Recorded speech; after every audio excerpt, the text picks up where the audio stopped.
Hello, beautiful people. Welcome back to the garden.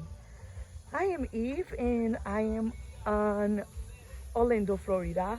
I grow a garden. I grow on the front of my house. I grow some beautiful flowers, and on the back, I grow my fruits or my food for my family.